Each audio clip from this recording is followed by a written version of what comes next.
left coast is the best coast.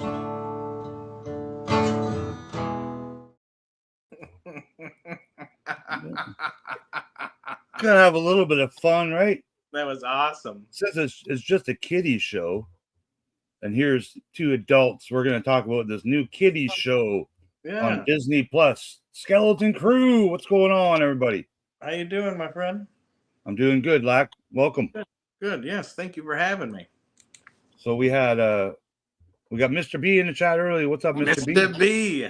Good to see you, Brother B. And I'm assuming Mr. B's watched, because people wouldn't come join this if they haven't watched the show, have they? Well, I had some people, I did a review on my channel, and I had a few people that said, which I didn't think I was overly negative in any way, but there was some comments that said, hey, I'm glad I watched the review because now I don't need to watch it. So really? Yeah, and I didn't. Man, I don't believe anyone's opinion when it comes to like reviews on movies or shows. Like, I don't care if 100 people said, man, The Peacemaker sucks. Right. I'm still going to watch it. I try not to watch any reviews until I've seen it too. And then I do like to watch it, like Long and Long had a good review, and Jedi Lex. And so, but I didn't watch until after I saw it. I won't watch a review unless I've seen it. Same here, because I like to see other people's opinions, of course. But there's always a good point somebody brings up that I may not have thought of, And well, that's why. That is a good point. I didn't catch that. So that's why I like to watch what it's called, Screen Crush. That guy makes it look like he's in a Blockbuster video store with his dog, and there's a few of those that's all they do on YouTube is here's 63 things you didn't see, and they point out all the little things. And usually I'm like, I noticed all of those, and you missed 3 things. So right. Exactly. I don't consider myself an expert. I just consider myself. It seems like, especially at least with the 2 episodes of this, like Easter eggs in, say, like Solo, were like a little bit more background and harder to see. Whereas this one, they're like, look, here's an Easter egg for you. Well, because like that was all right. With everything so far, I've watched the episode twice. I have not watched Skeleton Crew, these first 2 episodes, twice yet, but I will. I might tonight if there's nothing on. I'll watch them again. I'll turn the lights down and cook up some dinner and watch it, because now you catch those little Easter eggs that Screen Crush missed, and you missed, and I missed, and you're like, oh, there's a new thing that no one saw. I don't feel like I missed too much in this one, just because the ones I did see were pretty glaring. Like there wasn't a whole lot of background stuff. I thought that the Jason Statham movie Beekeeper, I thought it was actually pretty entertaining. But I thought it was I have to say, I thought it was mostly entertaining when I was watching it, and then by the end of it, I was like, well, that was okay. Okay, if that was bad, what did you think of? I mean, I'm not saying it was bad, but I don't think it was maybe as good as I was thinking it was when I was watching it. What did you think of? Did you see Crank? No, I don't think I did. Crank is a Jason Statham movie too, and they even made a Crank 2. That's the older one where he has to keep his heart rate up. Yeah, that's the one. Freaking one of the most original, brilliant action movies I'd ever seen, and it was a bad movie, but I mean, I thought it was great. Like, it was original, and I'm always hey, what's up, Mr. B? I'm always for watching Jason Statham kick some ass, though. Yeah, me too. That in of itself, I know he's only like 5'7". Like, is he? Him and Stallone or they stand on boxes. I watched Snatch again the other day, which is, I guess, considered more of a Brad Pitt movie, but like that's a Jason Statham. Yeah, that's what's his name? That's Madonna's ex, Guy Ritchie. He's. I thought that. And I love Brad Pitt in that movie because it was like his accent, the caravan and this. Oh yeah, no, I thought everybody in that was great. I thought it does have a certain pace to it. It's like I said, it's original. It's hard to compare it to other movies because it's its own. Even with the music going, and the music would slow down when his heart's slowing down, and then he'd go like electrocute himself or something, or give himself a defibrillator. I don't think I've seen that. I think that came out in a time when I was not hooked into the grid or whatever. It's okay. It'll always be on the internet. Yeah, exactly. Yeah, I did see The Beekeeper not long ago, and I was excited to see it. And then, like I said, and then by the time it was over, I thought, well, like I'm not gonna. That probably won't be one I watch again. One day. Maybe, but not like Snatch or some of those other. Like I don't think The Beekeeper will be a cult classic. Like it doesn't. No, I hear you. I don't think there's any Jason Statham movies that will become cult classics. Well, like, I think I'm sorry, Jason, if you're watching. I think Snatch is a cult classic, is it not? Maybe it's got probably that culty kind of feel to it. I think it's like Big Lebowski level cult classic. Good point. You might be right. Yeah. But of course, it's not necessarily a Jason Statham movie. It's kind of like, it's like Pulp Fiction is not really like a John Travolta movie or whoever. It's just there's so much shit going on that it's yeah, but it's probably John Travolta's one of his best movies. Because he's done a lot of bad movies, right? Like, yeah, other than Saturday Night but he really wasn't even in it that much. What, Pulp Fiction? Yeah, I mean, I don't know, 50%, I'd say, like him and Samuel Jackson, because they're basically the two main characters of the show, right? Yeah, but Bruce Willis, that was one of Bruce Willis's best movies, I think, too. Yeah. And he wasn't in it a lot. Like, no, he wasn't in it a lot at all. He was like, but then again, most of the characters. My favorite John Travolta movie, I think, was always the one where he was the angel. You remember that? That was a good movie. I like Face Off. I like Face Off. Oh, what's it? Oh, yeah, Face Off. Yeah, I haven't seen that in a long time. Yeah, him and Nick Cage, like. Yeah, I remember that. Have done some of the worst acting ever, but they've also done some of the better, more entertaining action movies ever too. Like, so I like to give them both a chance when they got a movie coming out. Even though, they're kind of on the lower end of their career, I guess. They haven't had any big bangers lately. But Nicolas Cage has had some, like he did a horror movie. I don't know what's called, not The Landlord. Or recently he's in where his face is all fucking crazy. And I haven't seen that yet. I'll save that for a snowy day. That John Travolta made that movie, Be Cool. Did you ever see that? Oh, he makes a movie like every week, dude. No, but I thought it was kind of funny. It was like a humorous gangster movie. I thought that was pretty all right.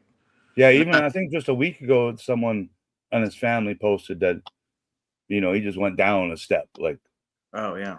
Did you see Gotti with John Travolta? That wasn't bad. What's that one about? It's about John Gotti. You know what? I haven't. Yeah, because he changed his appearance for that one, right? Yeah, it's pretty good. It's pretty good.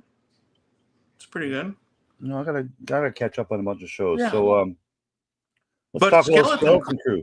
I don't have any stills or screenshots or nothing like that, but what we can talk about is we got a new location called At Attin. Yeah, AT-AT.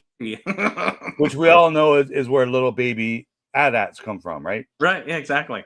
And just so everyone knows, the planet's not pronounced ATATIN. The planet's pronounced At Attin.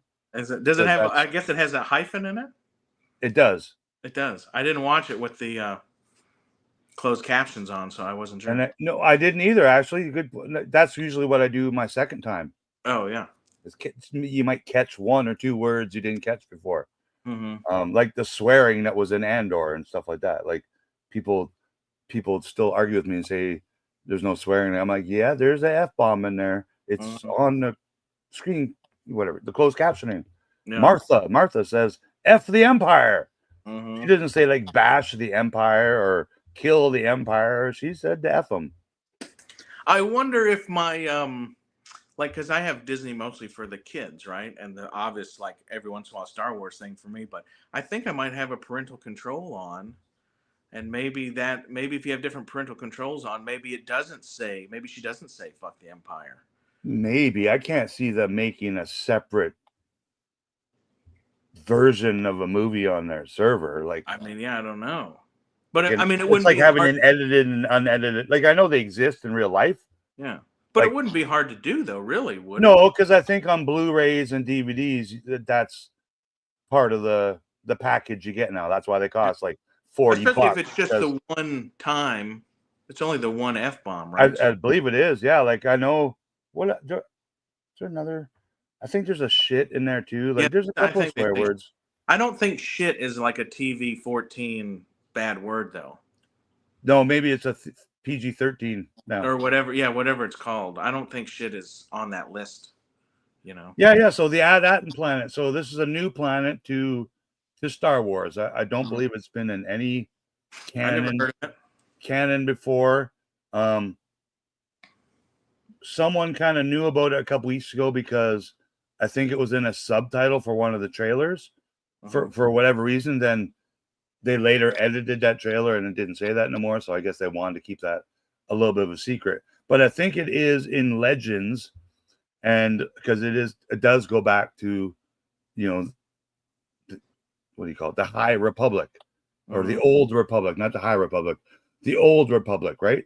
Which we find out is not a thing anymore at this time and age. And, the Mandoverse timeline, there is no more Old Republic. There's New Republic. And then soon there will be the First Order. Yeah. So it's in that transition after the Empire and before the First Order. So it's right. As we see early in the Mandoverse, we got, the remnant stormtroopers and, the stuff. Well, there's still, in the Mandoverse, there still is a fairly large, but Imperial presence. Even though I did watch, other reviews like the Screen Rant and stuff like that, I caught this when I watched it, when they're at this on their planet, going to school and stuff. It is very Imperial feeling, like. So I do think somehow by the end of this series, that planet At Attin is like Imperial run and not like Rebel run, like right, yeah, not the good side of the Star Wars lore we know. Very censored feeling. Yeah, so the kids are being told, here's what you're going to do. You're going to be an accountant, and you're going to, in Hammerhead, you're going to do this job. And, but I wanted this job. And yet this planet seems to be, like, it is hidden, but it doesn't seem to just be hidden from the pirates. Like, it's hidden from everyone. Yeah, like, they don't think it exists anymore. Right. When so, like, from the what New some Republic, people have said. nobody knows. So, like, it's a fairy tale. It's not real. Yeah. So, like, when that lady, what were they talking about? Like, when they were talking about the jobs and stuff, what did they call it? Like, the system? Like, there's always a place for you in the... Yeah, like, or the plan, or the system, or... Yeah, it was the agenda, whatever the word was. It was very... Yeah, the agenda. It's all very Imperial sounding, right? Yeah, very First Order, very Nazi sound. The agenda. Yeah. Well, what we know, too, from... because Andor is our favorite Disney Plus show. Both of us, I think we agree on that. Oh yeah. In that Andor, we got Mon Mothma, right? She's good. She's a good girl. But she has people who are also, part of her alliance, so to speak, who aren't good guys. Well, like I think some of those, whatever that means. Yeah, I think some of those guys are towards like this First Order Imperial leaning. Yeah. Right. Well, you gotta however you want to call it, an omelet kind of a thing, right? Like that's Luthen and Saw's. Like, nobody would say that like Saw is Imperial. No, he's kind of like in the middle, I think. But he's definitely, you got to fight fire with fire, kind of a thing. And for the good cause, right? Yeah, yeah. Peace and love is not going to. But without wearing like the team logo, because he's a spy and all that kind of like Andor too. Like Andor said, oh, you just gotta break in and steal their shit. No one cares. They're just they're too fat and drinking their coffee, and they're the Empire. Like, so it's a neat. I think we're gonna see a lot of little tie-ins to things we've learned in Andor, which and it's not a lot. It's because it's pre-story stuff, but it's I think even more so like what we just talked about, the First Order and what leads to becoming the First Order. And somehow Palpatine returns, but I'm not saying he's going to show up in this show, but I think the word First Order will be mentioned before this series ends. Yeah, the At Attin is definitely like a catalyst of that agenda, perhaps. And from all the why would they not be open to the New Republic? Yeah, of course. And from all the trailers, I watched all the trailers again because I think there's like 10 of them. I watched them all last night, and from all the scenes, there's still a bunch of scenes that we haven't seen yet. So they'll be in upcoming episodes, but none of them take place on At Attin. So I wonder if they ever get back to that planet, like, because they're on a adventure.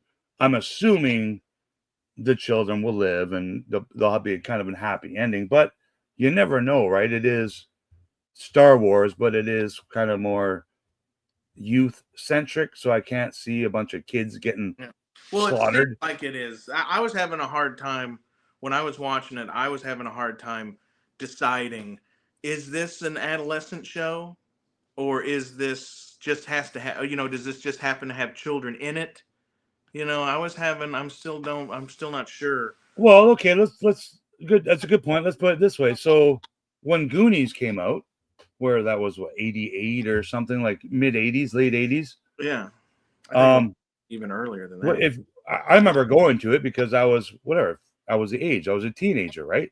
And so were many of the people in the theater were teenagers, but many of them were also the teenagers' parents, or the younger than teenagers, like the 5 and 10-year-olds' parents, taking them, because 5 and 10-year-olds can't go to theaters on their own, right? I think maybe they can, but I mean, it's not a good thing. I wouldn't do that. Yeah.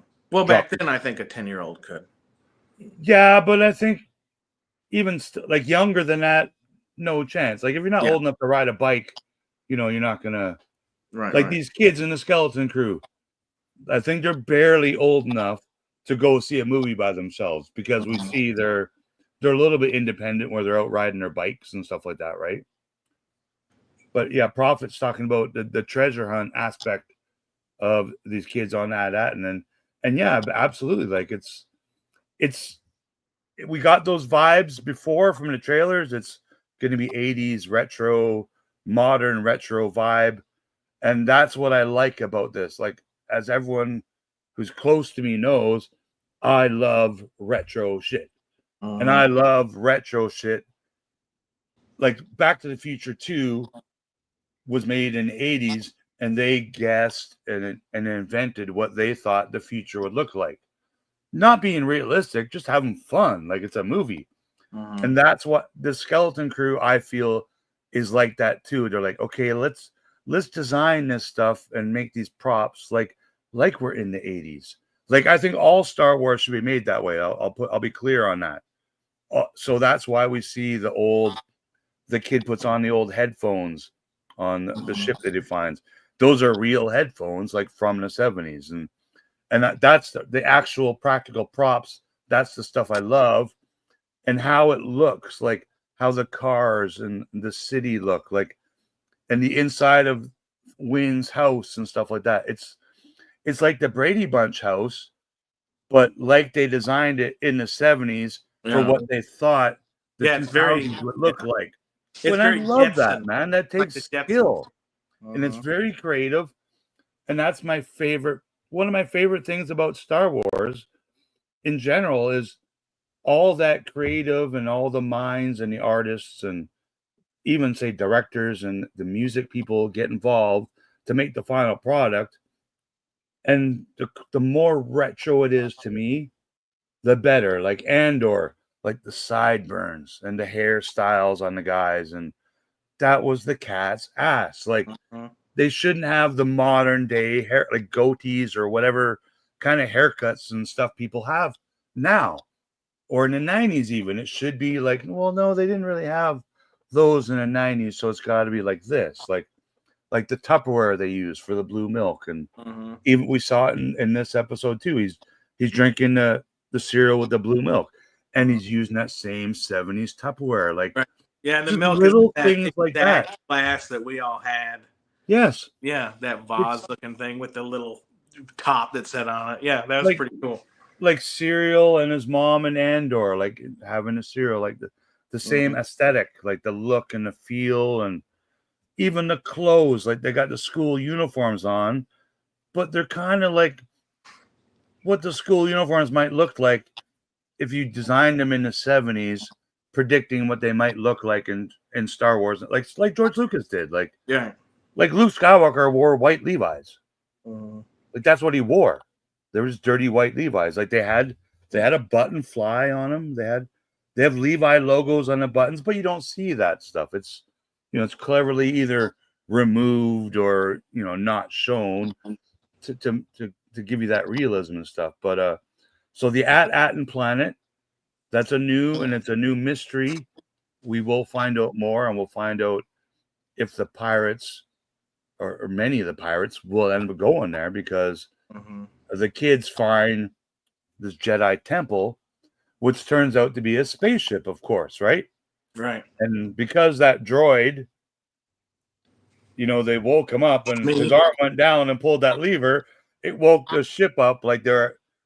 So I think what happened, they were all being attacked and they're about to take off, and then something happened. So they got stuck in that frame where they couldn't escape, and that's why they're all skeletons and dead, so to speak. Well, and that bears to me, the first thing I thought is I said, okay, so how long ago has this ship crashed? A long time ago, man. So but then the planet, like the planet seems like it's definitely established, or the town in which they live in on At Attin. So I'm definitely confused about, how has that ship been there 1,000 years? well, I think that ship, like, yeah, well, maybe not 1,000 years, but I think that ship has been there since before A New Hope time, or or earlier in the timeline, because when the kids were saying at one point, they're like, okay, now take us home, and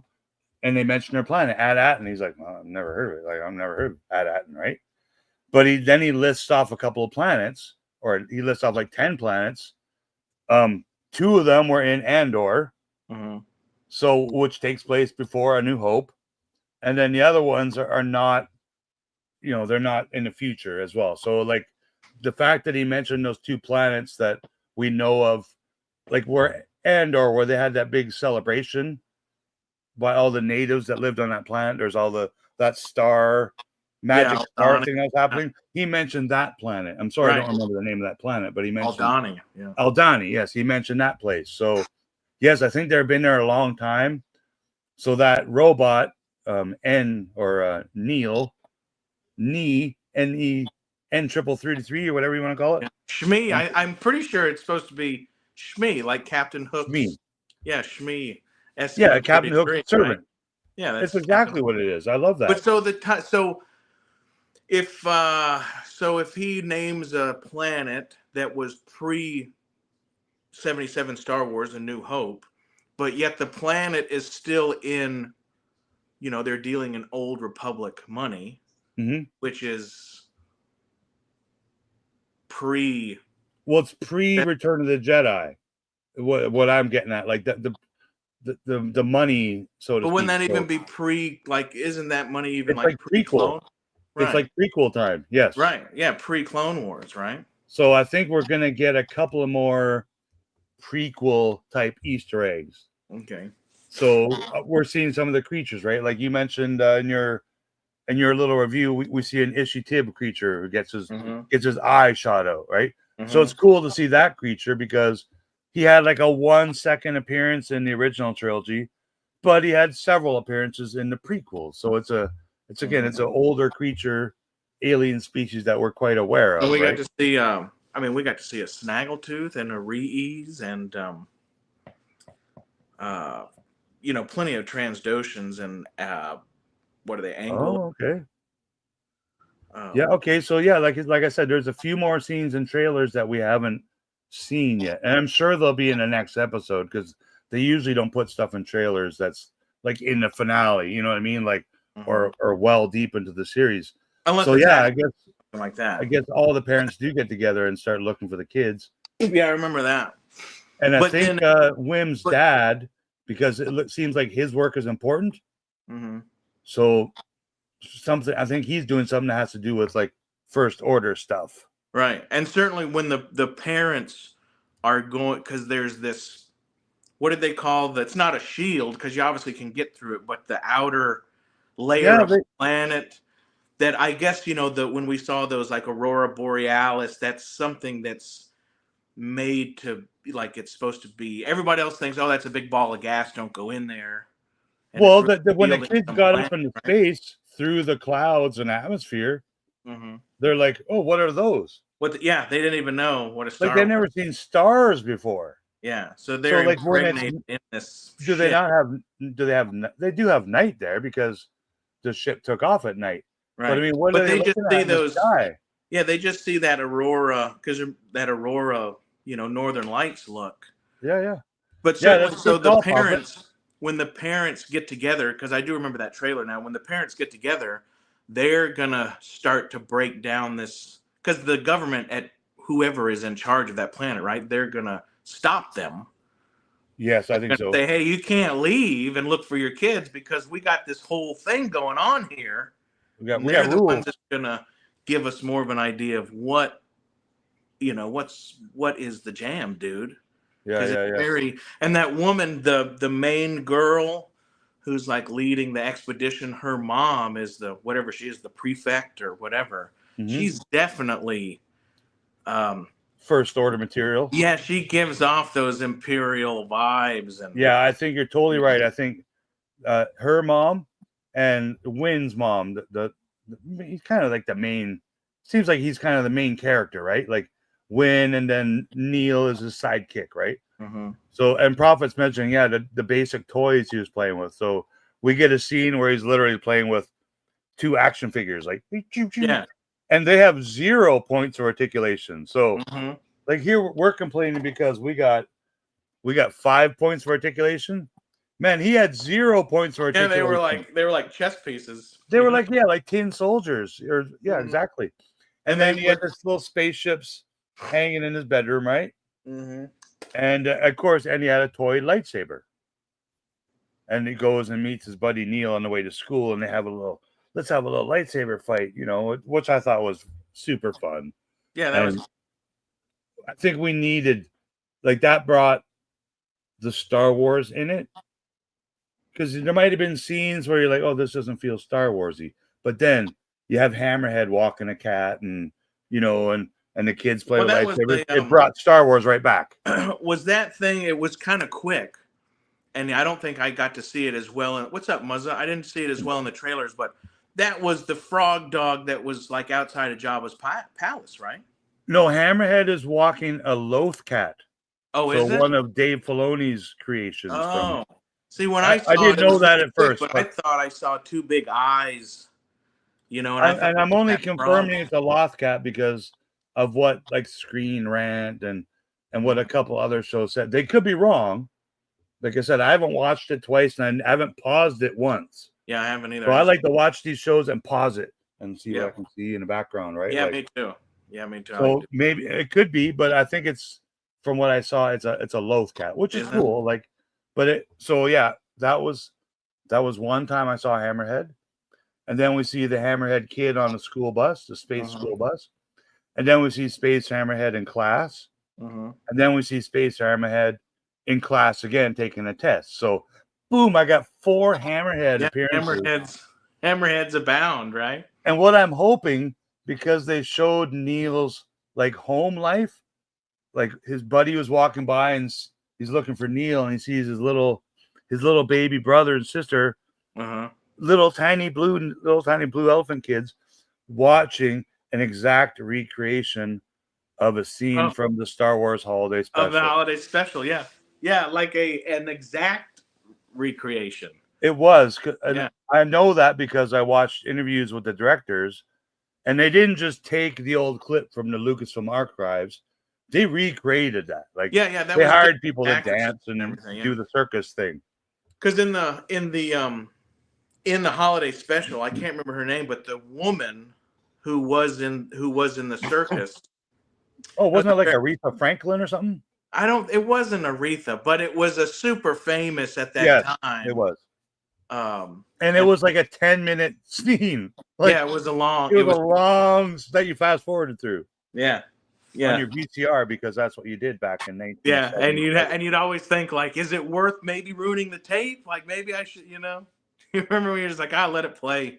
Which is fun too, because like I'll rewatch the holiday special again, like this Christmas time sometime, Mm-hmm.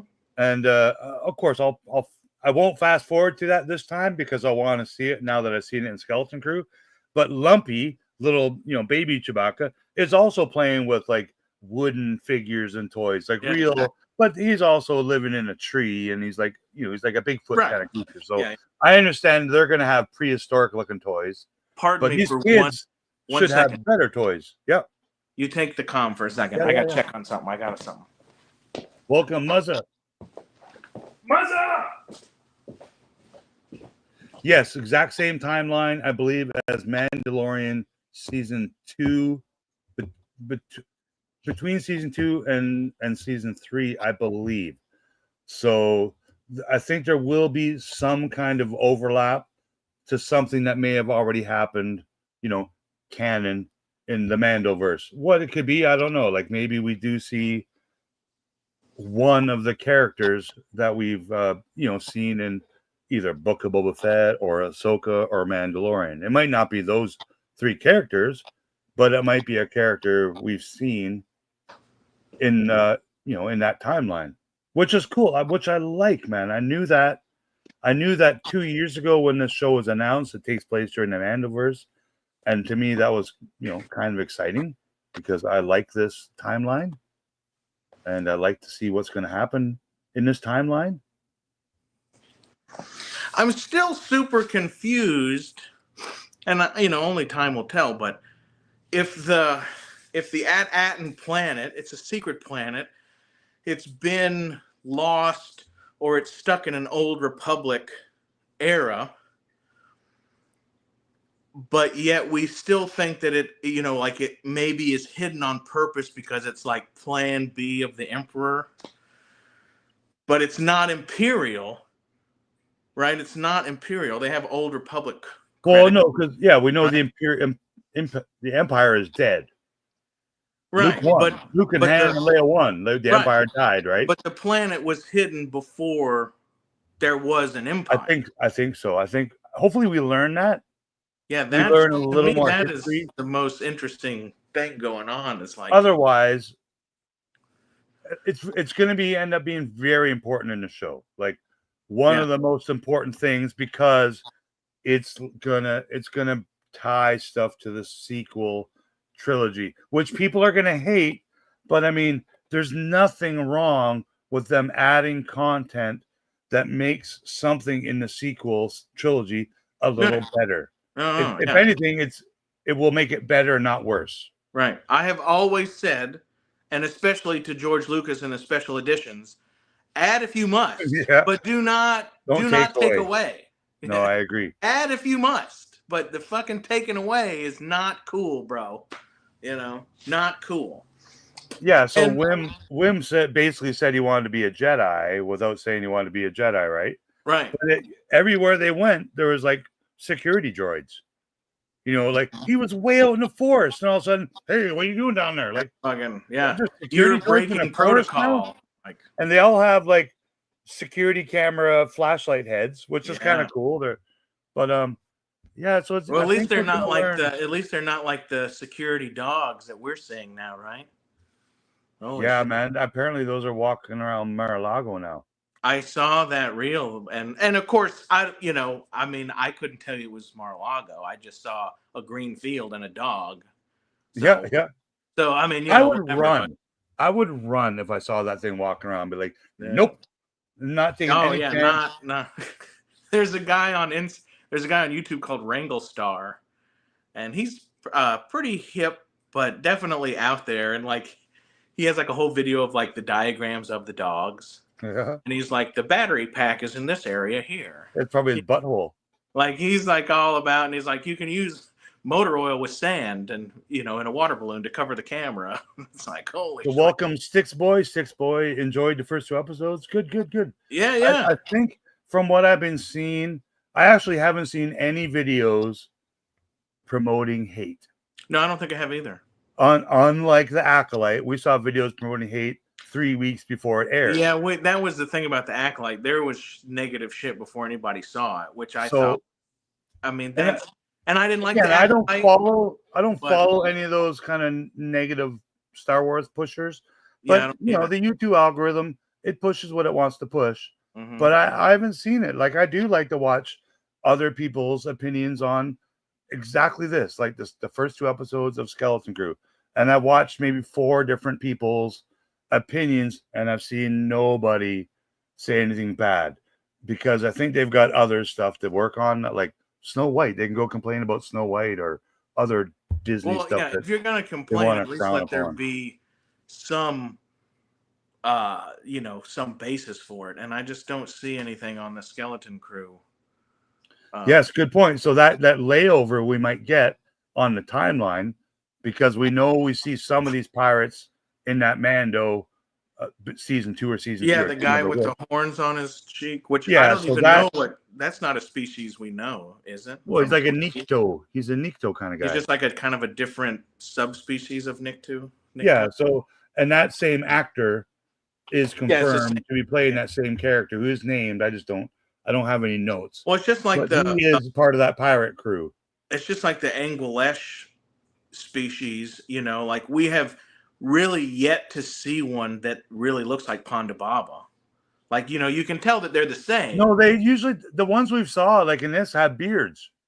Yeah, and like they have the walrus man we know. They have hair up or here, or more hair. and they're definitely a different tone of skin. Ponda Baba was very much like a darker, like almost a blue, or Yeah, you're right. You're right. And especially like in what was that Book of Boba Fett and stuff. They're getting more eyes. Some of them have the spider eyes, and they look almost the same too. Yeah, but everything else, and I've always said, Ponda Baba has always been considered walrus face, but like I was raised in Alaska, I know what a walrus looks like. Ponda Baba is definitely a spider with 2 eyes, and not, and then you go to Book of Boba Fett or Mando, and all of a sudden, oh shit, now they do have rows of 6 eyes, like a spider would, right? Like a spider would, and you go, yeah. So I'm wondering, Mr. B, what could that, like, if we don't see Mando pop up like at space pirate port or whatever, which is just a blown up asteroid. That spaceport they go to is just a big rock in space. It's not a planet, but I guess they can't be detected or something. It's like that place, that Rogue One, and there's a similar place there too. Like yeah. So I'm really curious what kind of overlap we get. Like, I'm gonna go out and guess it's Carson Teva, because he's been in every Disney Plus show so far in this timeline. Why would they omit him from this one? And we've seen in a couple trailers, we've already seen X-Wings. And that's exactly why I do. We don't know what color they are. Well, the one definitely is the one I thought definitely had a blue spot on it. So I think that's what we see. Yeah, Carson Teva, and Carson he's got the blue spot on the side, right? And they're much lighter colored than like our OT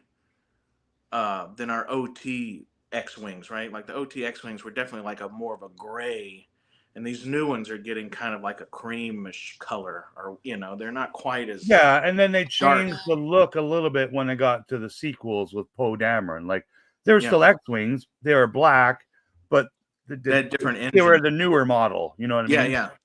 Because they had like 4. Right? They had like 4 individual engines instead of like the one. 2 or whatever. Yeah. So Moff Gideon was making clones on Mandalore, which no one knew about it, right? And now we don't know what's up with that. Like, we know they kind of blew them up or whatever, but I mean, they didn't blow up the whole planet, even though the whole planet had already been kind of blown up when the Empire blew up all the Mandos, or destroyed as many as they possibly. And then what was the what's the Sebulba species planet, the Dug planet, where they were making? That too, yeah. That was like everything. It was just like that. Everything was supposed to be gone and deserted, but they're all underground and they're building the fucking Death Star. Yeah, someone pointed out from the trailer that a similar spaceship that Hondo flies was parked in that spaceport. So Hondo is a pirate from Filoni's cartoons and stuff like that. So he's a canon character. So maybe we see him because his voice is famous. And I bet you if we do see him, I bet you we hear him first. Oh yeah. You know what I mean? So we're like, hear him, he'll say something, and people will go, oh my God, it's Hondo. Yeah. And all those 19-year-olds will go swing. Yeah. Well, that's definitely, and I don't necessarily mean it in a negative way, but like that's definitely that's like, what do you call it? Like that's the limitation of how whoever's writing this, like that's what they think they think that's the way you do it, you know? Well, I look at it this way. So, with Favreau and Filoni being the overall, executive producers, so other people write it, stuff like that, and direct it and produce it. But he or they, and even Pablo Hidalgo and anyone else involved in the writing story time group, they have to approve what these writers want to do. And they'll probably say, oh, maybe you want to go this direction with this. And you want to know this creature shouldn't be like this. It should be like this. So all that. So what I think they're doing, or what I know they're doing, is they want to please the original trilogy fans.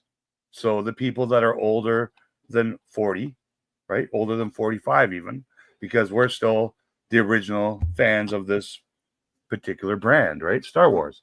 So they don't want to just outright ignore us and forget us. So they throw in things like the little teak creature who's ferrying that little ferry.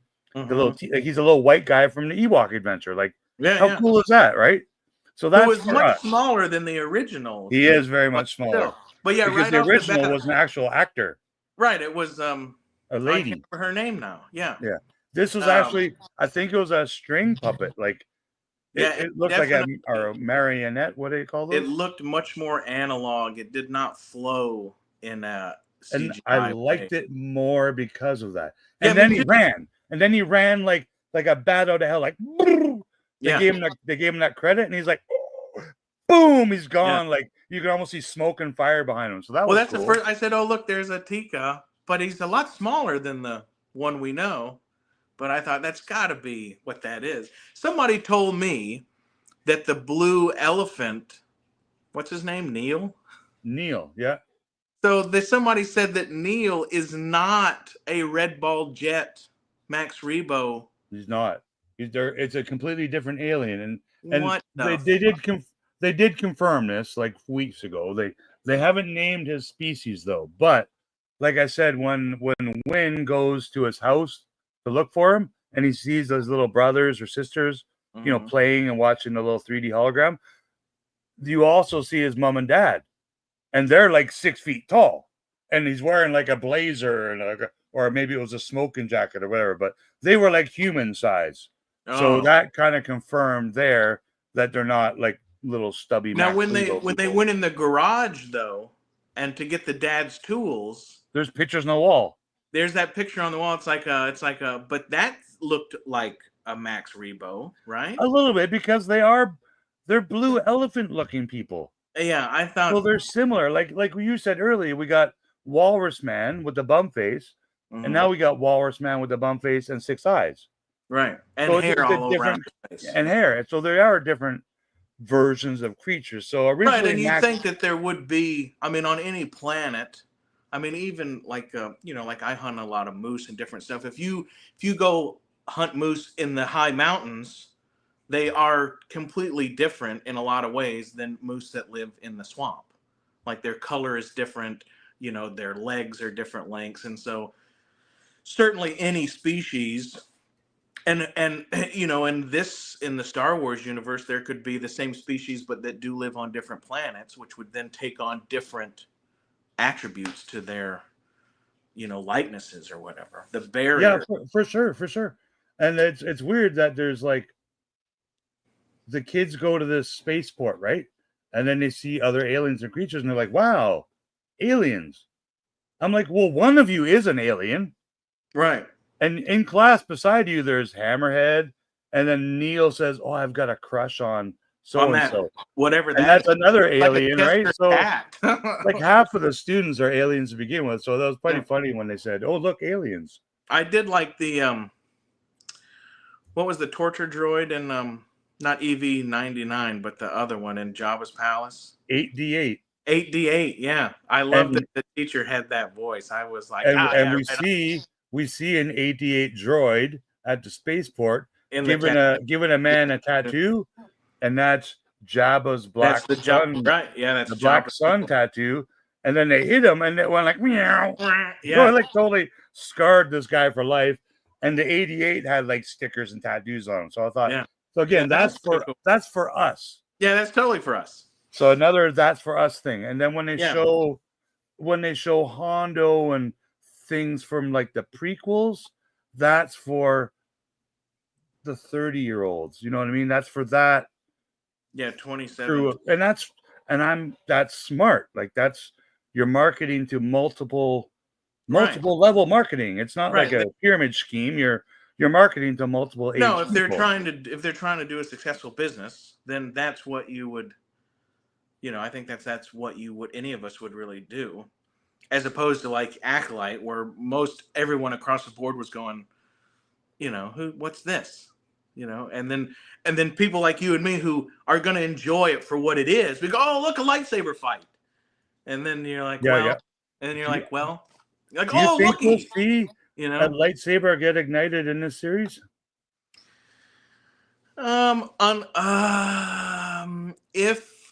If Jude Law turns out to be, I think he might have like a Kanan Jarrus. Like he kind of already had this Kanan Jarrus reveal, of like, can you keep a secret? And he floats the key. I think there's some trickery there. You think so? Is he? Well, because why is he in prison then? Well, if he can just float the key and leave like a year ago. Because he had, I think maybe just devil's advocate, but like he had no way to leave before, but now he's with a group of kids who obviously have a ship. So there's like an opportunity, you know what I mean? It's like breaking out of Alcatraz and not having a flotation device. Like if we can get out, but as soon as we start floating across the bay, they're on Pirate Captain Lax Sivrak's ship. Like that's where he puts. Are they in his ship? I thought there might have been a brig. He said, "Take him to the brig." Right. Well, I thought maybe the space station had its own jail. Maybe, but like as a pirate captain, do you put them in a public jail or do you put them in your ship? Well, I don't know. Because you want their pirate booty. The Captain Lax Sivrak's cousin did say, "What are these kids doing at my spaceport?" So it kind of seemed like like he's running kind of like the Jabba of like he maybe runs that place. Somebody has to be, in the idea of like organized. Yeah. Hey, what's going on? But in the idea of organized crime or whatever you want, piracy, like someone's in charge of that place. Like somebody's getting a piece of all the action. If you're going to sell soup there, you're going to pay somebody for that privilege to do that, right? I mean, that's just, if they're pirates, then there's got to be a criminal entity that runs that place. So yeah, some reviewers have seen episode 3, but I haven't watched anyone's opinions of it because I think they're really not allowed to talk about it. So have you met Mike Hunt? Mike Hunt. Yeah. Often. Yeah. Welcome, Mike Hunt. Yeah, exactly. You got to put that full stop in there. Well, and like I think we can all agree that like the Acolyte was not what any of us wanted, but there's a lot of shit that was said about it, and I'm all for ganging up on like I'm not, but like I was all ready to hate it because you couldn't get away from a lot of shit, and by the time it happened, I was thinking like, man, if this is ruining your whole fucking life, like you don't really have a lot of problems. Like I didn't agree with a lot of it. Good point, yeah. But there was a lot of shit we were told that I don't think ever really came to fruition after watching The Acolyte. I thought, well, some of that's blown out of proportion. Like, don't make me not fucking go to bed at night or whatever. Yeah, it doesn't keep me awake at night. Like, it didn't keep me awake at night. Like, they're like, I think you and I talked about it, but like, well, why didn't they kiss? Like, everybody's like, oh, they almost kissed, and we're like, why did you stop them? Like, what the fuck, So like, and I'm not. I didn't like that show, but I did not see all the fucking shit that we were told oh, this is, it's gonna ruin your life as a fucking Star Wars fan. I was like, I'm not gonna give anybody that kind of satisfaction anyway. Yeah. But So Prophet, I'm gonna say I am 98.3% positive Hondo will be in this series because he's kind of like the original Star Wars pirate looking guy. Like, to be fair, like, yeah, with the trichome Han Solo was a smuggler. He called Lando a pirate. Like, they use those terms because they were gambling, scruffy looking nerf herders. But I mean, yeah, nerf herders. They didn't have those kind of pirate jackets. Hondo does, and Hondo wore like a monkey lizard, like a and then like they all had hats and trichome hats, and he had the funky looking hat, original and hat, the earring for his fucking coffin. So I think without a doubt, like he will be in the show somehow. And Hondo's not a villain, right? He's kind of in the middle, right? And as we kind of know him from the cartoons, and so I think we will for sure see him. I think it would be a silly thing if they didn't, because you don't want to piss off the 30-year-olds who love the cartoons. You want to give them a couple more Easter eggs, and having a character in the show is not really an Easter egg. It's what do you call it? Fan service. That's right. Yeah. Which is a good fan service is a good thing, and I don't think too much fan service is possible.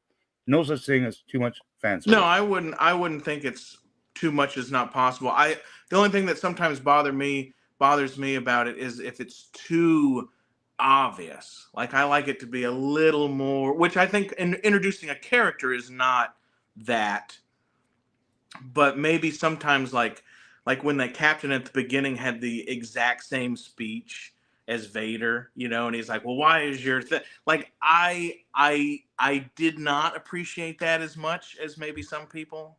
I thought we got into a little bit of cheesiness there, Well, when Wynn was having a little play lightsaber fight with Neil kind of said like, oh, he kind of said something that was almost word for word something that Darth Vader said.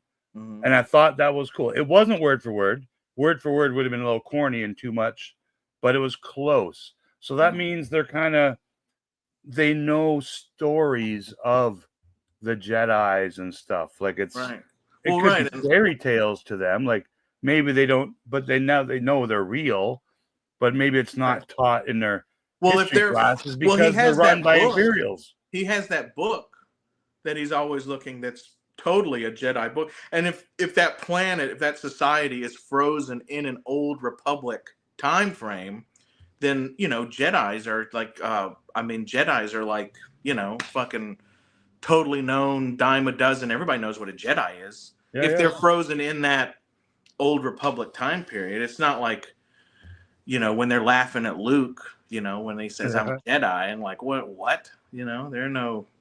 Or even in Rogue One, it's like there are no Jedis here. There's.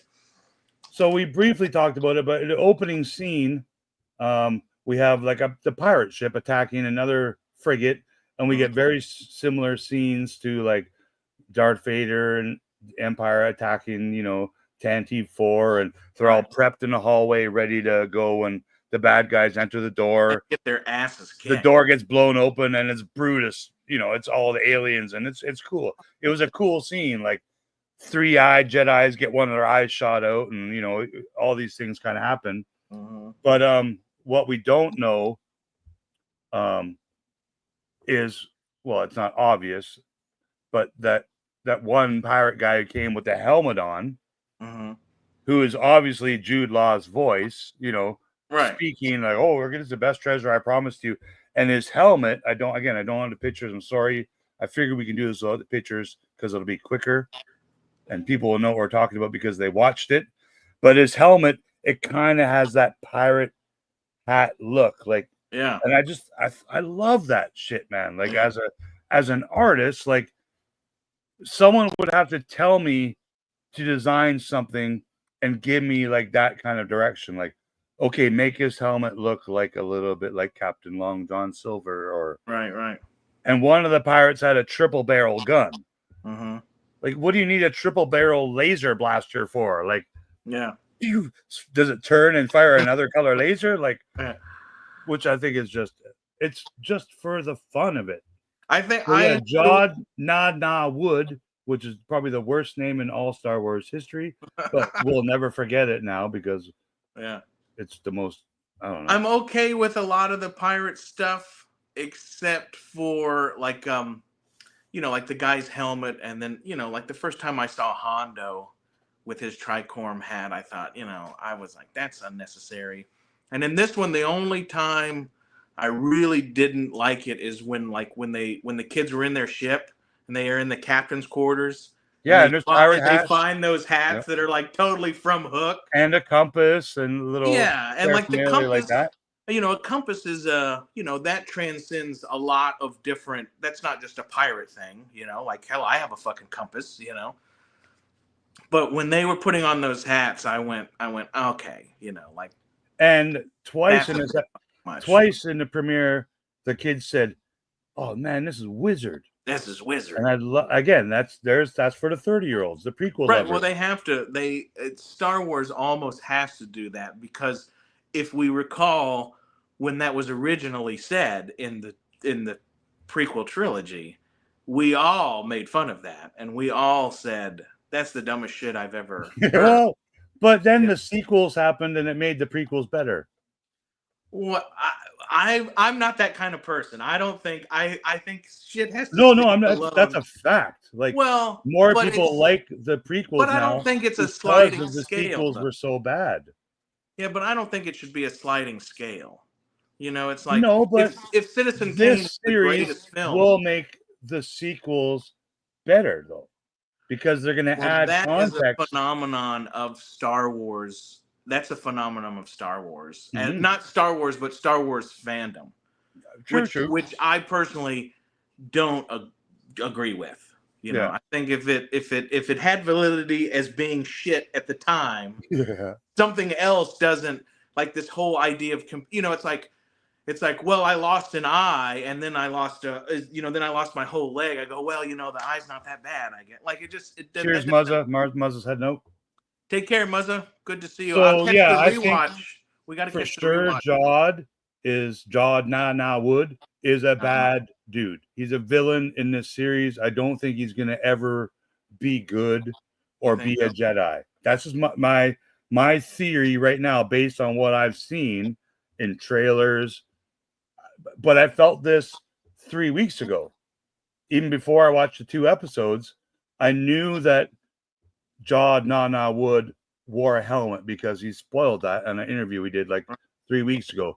He's like, "Oh, I wear a cool helmet."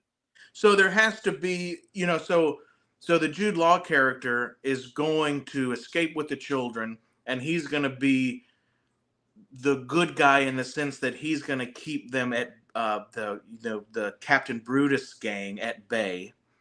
They're probably going to run into Hondo, and of course, the Jude Law character is going to go way back with Hondo, and Hondo something like that. I think that's and Hondo's going to help them in some way get away from Brutus.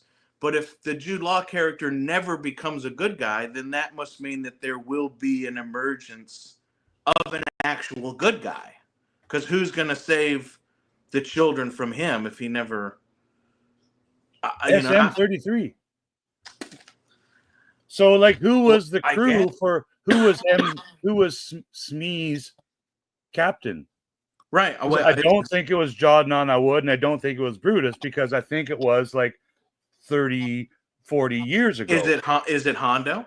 It could be Hondo. So, although the ship is not Hondo's ship, but I mean, so what I liked about that character, voiced by not Simon Pegg, Simon Pegg's buddy, the other British guy, he has that little space mouse that comes out of his eye, right? And then it goes back in his eye, and it goes in and out like 3 or 4 times. So that's his buddy. That's like his pirate or his parrot is that little mouse with I think it has 4 eyes or something too, right? Like, yeah, I think it's got 6 or something. Yeah. And they try to send the mouse, "Hey, go get the keys. Go get the keys." And then he just goes and takes a piss on him. Like, right. So I thought that was funny. But I think not. Jod is a bad dude. I think for sure he's a bad dude, and I don't think he's force sensitive in any way, shape, or form. I just don't. They made it look like he was in one of the trailers, but I mean, and they also made it look like he was by floating that key over, but the key was going like this, like it looked like it was sliding on a rope, like right. But so for that to have been a trick, then that means secretly he's already made a pact with Brutus. Yep. To say, hey, I'll trick these kids into showing us where this planet is. I think that's exactly what I think that's either obvious or they want us to think that. Right. Like, yeah. Sometimes I could be wrong. I could be way off track. No, but that's how I think as a storyteller would write a story it's not a 2-hour movie. It's let's call it a 6-hour movie. So they got some time to explain all these things and they can slowly give us little bits. So yeah, I just have a feeling he's not a Jedi. Like he was very coy about that stuff in the interviews where but another kind of a spoiler thing that came out this week too was apparently there's a woman actress in this movie that plays his mother in a flashback, and she is a Jedi because people know her name. Something else, Nawood. But then again, that's not canon yet. They're pulling that character from Legends, but I mean, usually when they pull stuff from Legends, they don't change it. They keep it similar to what the original Legend story was. So he could have some force sensibility, but I will find out. I think it's all part of a plan. I think he's still a pirate, and still trying to get into the graces of the crew that he just got thrown in the Hooskow by. Yeah, exactly. Like, and then when they get back to At Attin, and they find out that Jude Law is a bad guy, then the First Order will emerge from At Attin and kill all the pirates, and then it will be that the First Order is now the good guys in this particular story. Well, I disagree with you, Mike. I think it requires, like, I'm not saying Han Solo and Chewbacca show up, but I mean, if none of the characters show up, no character shows up, then they fucked up. That people who write it should be fired, and they should be withheld some pay because they fucked up. And whoever approved it, whether it be Pablo or Filoni or Favreau, approved them not having a certain cameo, call it a cameo, but a certain existing Star Wars character show up, then I think they've made a mistake. They've made mistakes before, and those are the worst shows they've ever made. So I don't think they'll go make the same mistakes they made in Ahsoka and the Acolyte, and even Mando season 3, because for whatever reason that has hate, and Book of Boba Fett has hate, and I don't get the hate for those. I really don't. From what I see, people hate the Book of Boba Fett because Mando was in one episode. How does that make it bad? It's all the same, just like the Skeleton Crew. If Boba Fett or Chrysanthemum or Boba Fett's girlfriend, or Fennec Shand, or Mandalorian, or any of the characters we've seen, Grief Karga, rest in peace. I disliked Book of Boba Fett long before. If any of these don't show up, they're not connecting the dots. Right. Why have it be in the same timeline if you're not going to connect at least one or two dots? So there will be at least one cameo. We just have to wait and see who it will be. If the Jude Law character is always a bad guy, then the person who does show up has to be meaningful enough to be able to, right? Because they not only would they have to save the kids from the pirates, but then there's this idea of this hidden planet.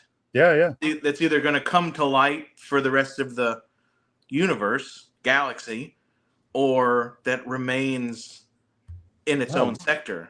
Right. I don't know. People agreeing with me. I don't know which item or what thing I said, but thank you. It's just theories. Yeah. Sequels will never be better. Okay, good point.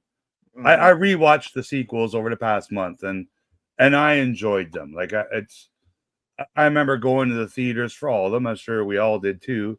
Mhm. But seeing Han and Leia and Chewie and Luke and Lando, it worked, man. It's what I needed that in my life as a lifelong Star Wars fan. Like, if they made those sequel movies and it had none of those characters or the actors in it, I guarantee you I would have liked it less. I guarantee you I would have liked it less, and they would have been the biggest flops in Lucasfilm history. I'll tell you that right now. I don't The know. reason I why would they have made almost, billions of dollars is because those actors were in it. I would have almost preferred them to just not be in it than to do with them what they did. You know, I thought there was a lot of, but of course they weren't in the fan service. You know, Lucasfilm was not in the fan service business at that time, right? That could happen. Yeah. I think that could be like we said, there's got to be some kind of a hero character for some segment of this show. Because let's say they go on a couple of adventures, but I don't think they will. I think this is one adventure. He's got a pocket full of credits. No one knows that, but his kid friends, right? Mm-hmm. So they're gonna try to get out of them because At Attin, they've spoke that many times now. Now all these pirates and their friends know these kids say they're from At Attin. So the goal of these pirates now, I think, is to find this planet. And if the robot SM-33, how do you turn into a pussy? I didn't see that scene. It's just not. It was not the Boba Fett that we expected, right? He rode a freaking Rancor through the city. That's pretty badass, isn't it? It might be the most badass thing that ever happened in Star Wars. I don't know. Climbing buildings on a Rancor. It was, to me, that came off like it was like, you know, children saying, "Oh, you know, it'd be real cool." And they're like, "Yeah, that's cool." And it was like, I don't know. It's like a Dungeons and Dragons thing. I don't know. I didn't like it. I feel like if the Mandalorian series would have just been a Boba Fett series and there's no Mandalorian, I think that's what we all expected as hardcore Boba Fett fans. You know, when he had an American accent and spurs and no disintegrations, you know. Yeah, and I just don't agree. Like, And Boba Fett had cool. one line of dialogue. We're not going to not be friends and lovers. I know, but I mean, he literally had one line of dialogue, maybe two, because he said something in Cloud City in the whole trilogy, which totaled to, I think, 8 minutes of screen time. And it was nothing he did was badass, but he did ride a Rancor. Well, it was a different time, and you know, it was like it's like the idea of like the John Wayne idea of a badass, right? Like you talk low and you talk. It was the mystery of it, and you get right, and he talked real calmly, and you know, badasses. Well, back in the day, that's what they did. They didn't yell and scream and show their emotions. You know, that doesn't make you tough. Geek strong. What's going on, Dino? Good to see I really enjoyed the Book of Boba Fett, like just as much as any of the Mandalorian seasons, because I look at it, it's just one project. It's called the Mandoverse. How they ruined the Mandoverse, I'm not going to ruin, how they made the Mandoverse worse by inserting the Ahsoka character and her band of cartoon friends. That ruined, again, I don't want to use the word ruined, that made the Mandoverse horse shit. All of that. I agree they could have live action Filoni-verse characters, but in no way should they be affiliated with Mando or Boba Fett or Chrysanthemum or any Jabba or any of those characters, because it makes no sense. They have their own storyline, so why it's at the same time, it baffles me. No, I know they're gonna try and connect them with this movie, or with, if Filoni does follow through and get an Ahsoka season 2, which I don't think he deserves, because I think he proved he can't write or direct or produce live action Star Wars. No, I agree with you. So I Ahsoka think they was should absolutely punish them and say, "Go make a cartoon, Dave." Yeah. If that cartoon's successful, we'll go from there. That's from his I boss. thought even the animated series of Rebels, I thought it was really awesome until Ahsoka showed up, and then it wasn't that good. I enjoyed all the cartoons, but they are for children. Every Star Wars cartoon ever made is for children. No one can argue with me and tell me different. They're not made for people older than 12 years old. I don't know. Or they would have some swear of those later words Clone War and episodes. violence and nudity and death, and they're made for kids. That's why they're on the Cartoon Network. That's why true. they're on the Disney there Channel was for quite a kids. bit of violence, I thought. But they were not. You don't need an adult to watch them. You can watch them at 8 a.m. on Saturday morning with your cereal because they're cartoons. They're not on Adult Swim. They're not on HBO Max after midnight. That's true. That's true. I thought some of those. I thought there was quite a bit of violence, though, for it to be. Like cartoon. I think a lot of Rebels is already more Heavy adult. Metal is like the only cartoon I've ever seen for adults. And maybe Lord of the Rings and The Hobbit, the original way they did those cartoons. Fritz the Cat. Yeah, but you know what I mean, like stuff that was actually mainstream and. Oh, was that not mainstream enough? Well, I don't think you can go see that in the theater, could you?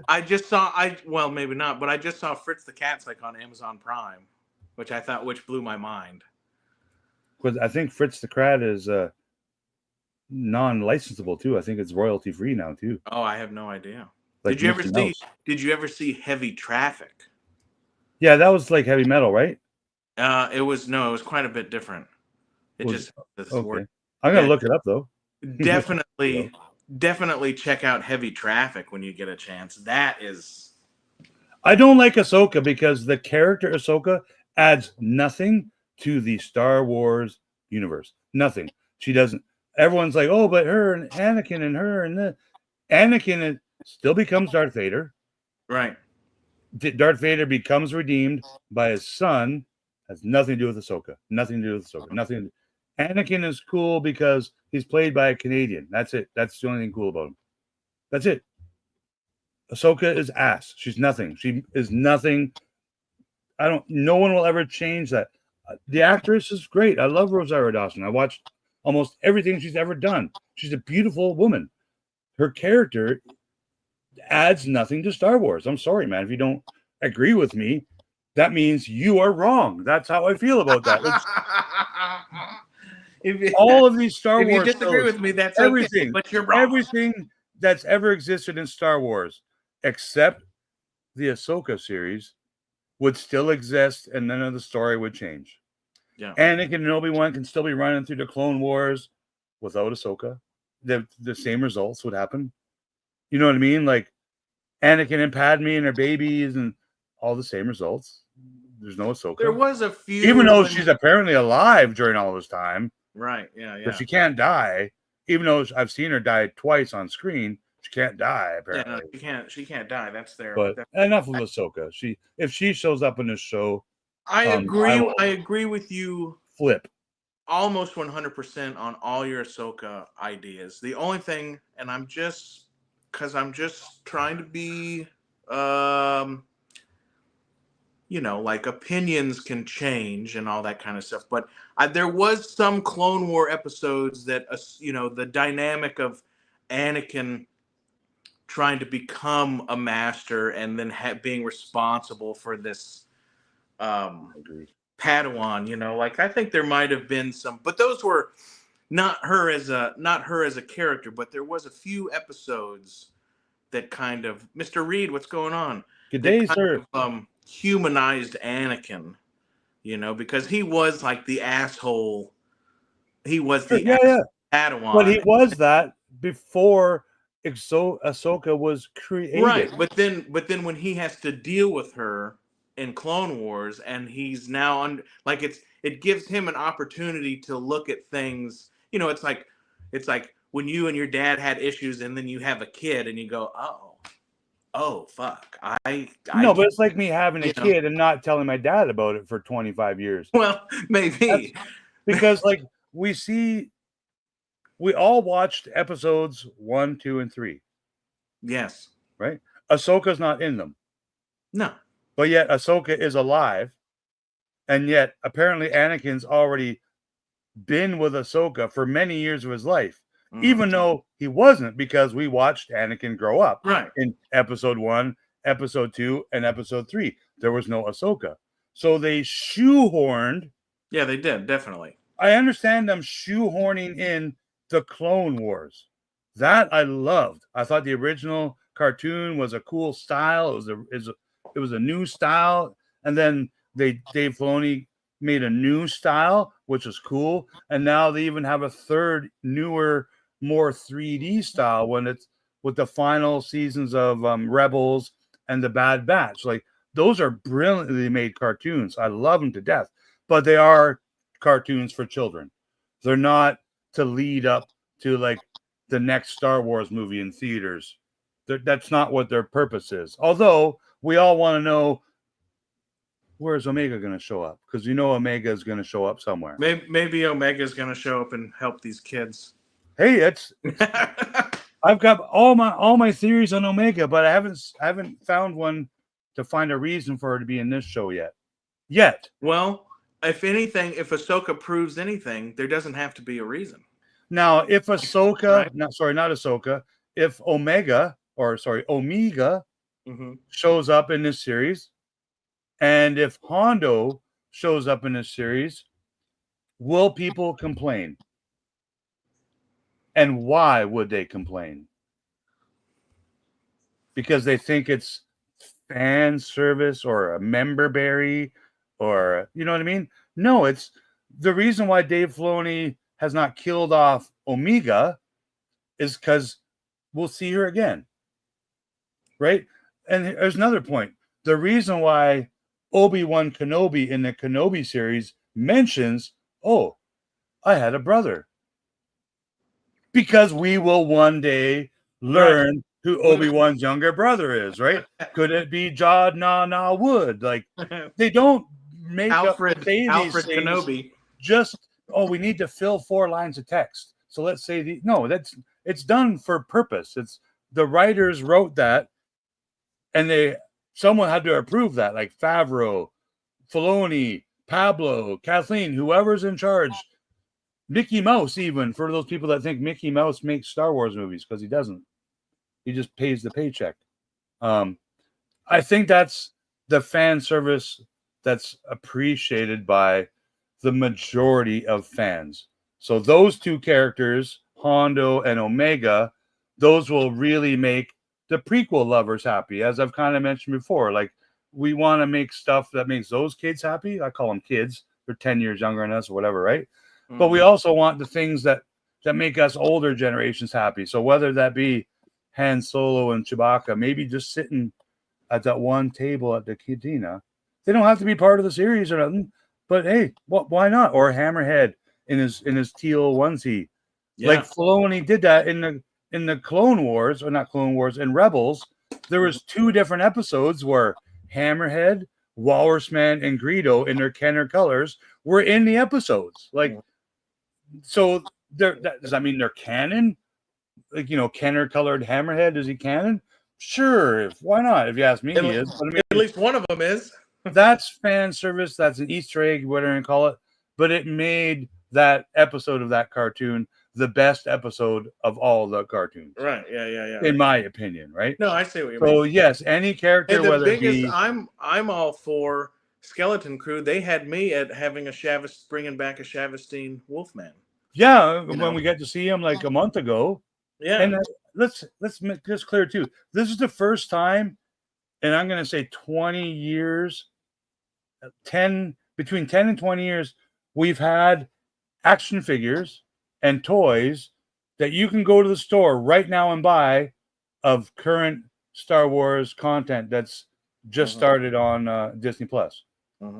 That's cool. That hasn't happened since the sequels. Right. Like when Solo came out, and Solo, I guess, but there was no Mando toys out the day the series came out. Like, we knew you could pre-order them 11 months in advance, but these Acolyte figures, boom, or not Acolyte, Skeleton Crew, they're ready to go. Yeah. So something changed a little bit with the Hasbro peoples and letting toys get made on time. And I think that's cool. I don't know if it's going to help the series at all, but I mean, it's a good thing for us adult collectors who are buying these toys. Well, like I bought one before I saw the show because he's a cool character. Oh, yeah. But how many people bought every single one of the Phantom Menace figures at Midnight Toys R Us a month before the movie came out? Yeah, many millions of people did.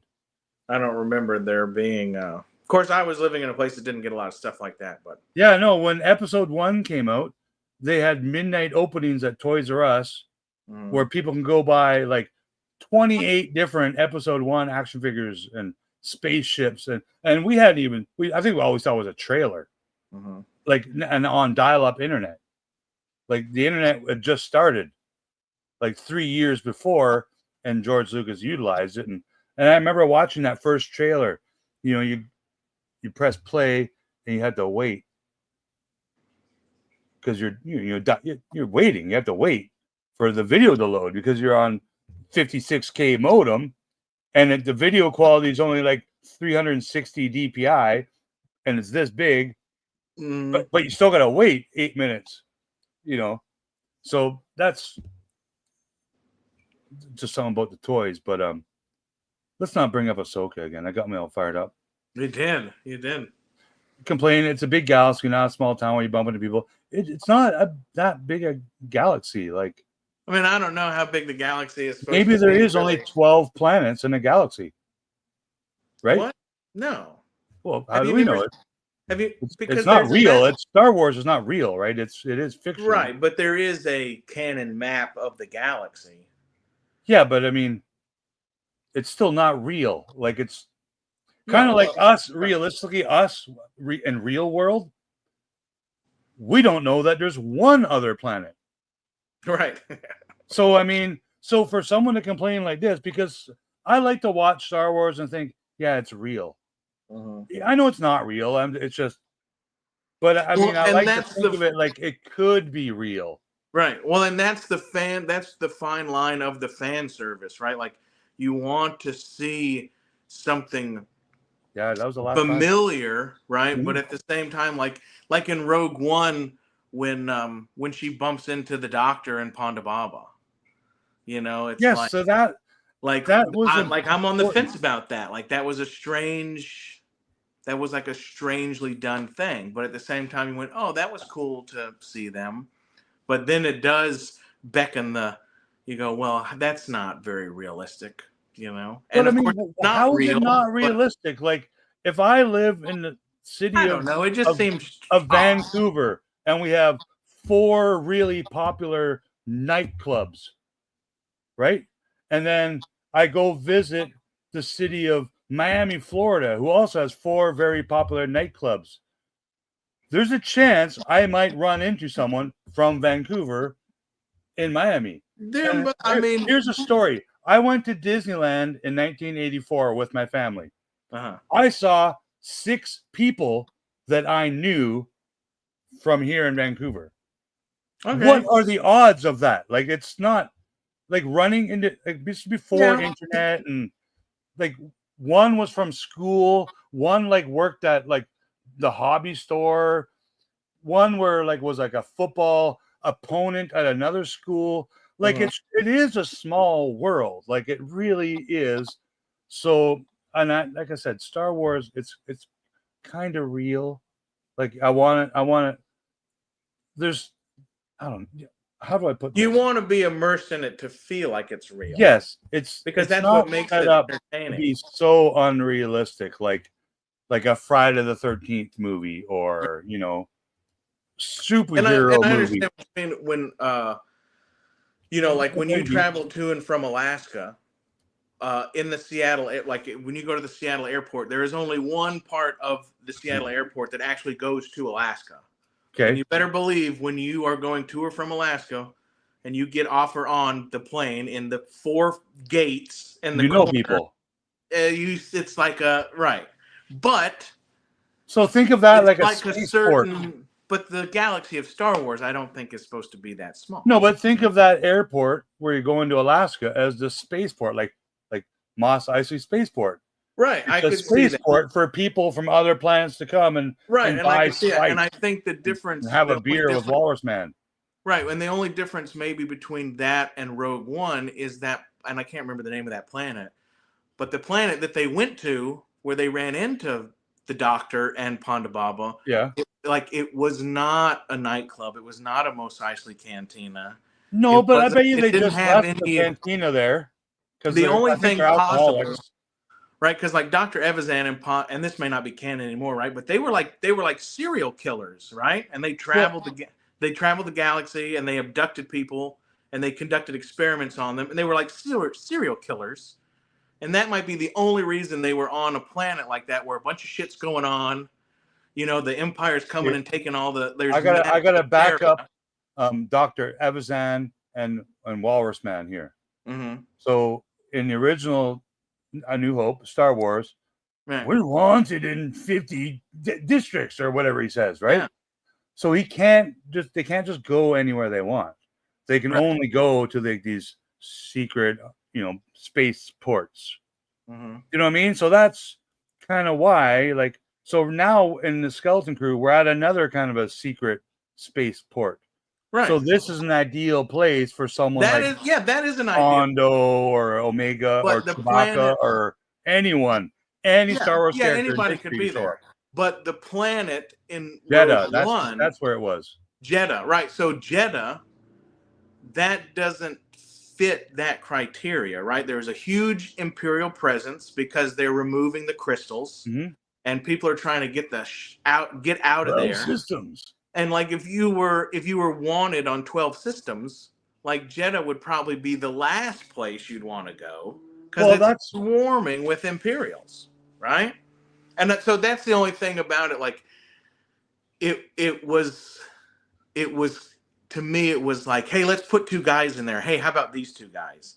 And there wasn't I don't think they put as much thought into it as we did just now, And I loved it. I thought that was one of the better. As much as I loved Andor, everything for what it was, that added to it. If they had inserted this guy instead, I would probably still have a boner now, right? Because of that. And I'd watch it every day. If they would have inserted Hammerhead, that doesn't have a now. Like Hammerhead was, he was part of the Alliance. And there might have been a reason for him to be on Jeddah. That's what I just think. It doesn't matter which character. Right. It's just I love the eye candy, the fan service, the member berries, whatever you want to call it. As long as if they didn't have any of those, I would honestly have very little interest in anything to do with these Star Wars shows on Disney Plus. No, they did none of that. No, that's exactly people our age. That's why we're watching it, right? We're trying to recapture that kindling of how awesome it was when we watched it when we were younger. So if they don't put anything like that in there, like Acolyte, we're probably not gonna enjoy it, Or if they do it haphazardly, like Acolyte, they say, hey, there's a lightsaber battle and there's a Wookiee. And they thought we were going to go, oh, fuck, that totally makes it worth it. But at the end, we went, nah, that really wasn't worth it. My one problem with the Acolyte is it was only half a story, right?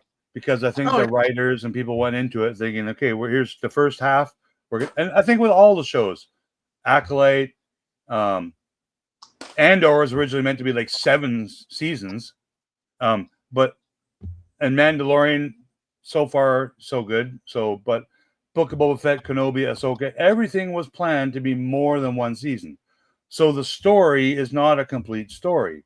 Kind of like George Lucas when he originally wrote the Star Wars trilogy. So when he wrote Star Wars A New Hope, he may have said, yes, I've already written Empire Strikes Back and Jedi, but he didn't. Right, exactly. But he did leave it open, right? So he could. But he did end it. Add a story. Yeah. Right. Yeah, but even after Empire, he knew he was going to make another movie because it was so successful. and he knew this one was going to be fairly successful too. But he hadn't like pre-written the shit like in high school, like or in film school, like he kind of says he did, right?